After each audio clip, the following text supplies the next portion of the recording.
Akhil career లో అతి పెద్ద డిజాస్టర్ ఏజెంట్. ఈ సినిమాపై అక్కినేని అభిమానులు చాలా ఆశలు పెట్టుకున్నారు. సురేందర్ రెడ్డి అఖిల్ కి పెద్ద హిట్ ఇస్తారని ఆశపడ్డారు. కానీ అంచనాలు తలకిందులయ్యాయి. ఫ్లాప్ మాట పక్కన పెడితే సినిమా బాగా ట్రోల్ అయిపోయింది. నిర్మాత అనిల్ సుంకరాకు భారీ నష్టాన్ని కూడా మిగిల్చింది.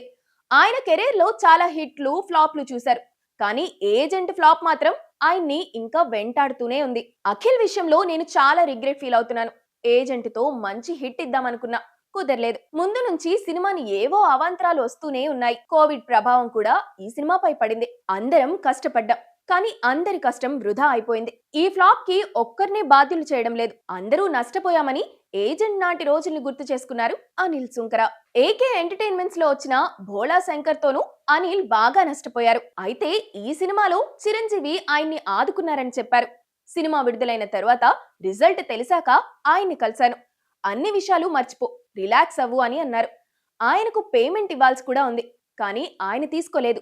ఆర్థికంగా అండదండగా నిలిచారని చెప్పుకొచ్చారు అనిల్. విచిత్రం ఏంటంటే భోలా శంకర్ కి కనీసం ఓపెనింగ్స్ కూడా రాలేదు. ఈ విషయం ప్రస్తావిస్తే ఆ సినిమాని ముందు నుంచి కావాలని కొంతమంది నెగిటివ్ చేశారు. సినిమా రిలీజ్ కాకముందే ఫ్లాప్ అంటూ ప్రచారం చేశారు. ఇప్పుడు వాళ్ళంతా తమ కర్మ అనుభవిస్తున్నారంటూ తన ఆవేదన వ్యక్తం చేశారు అనిల్. అనిల్ సుంకర నిర్మించిన నారీ నారీ నడుము మురారి ఈ సంక్రాంతికి విడుదలవుతున్న సంగతి తెలిసిందే. శర్వానంద్ కథానాయకుడిగా నటించారు. శ్రీ విష్ణు అతిథి పాత్రలో మెరవబోతున్నారు.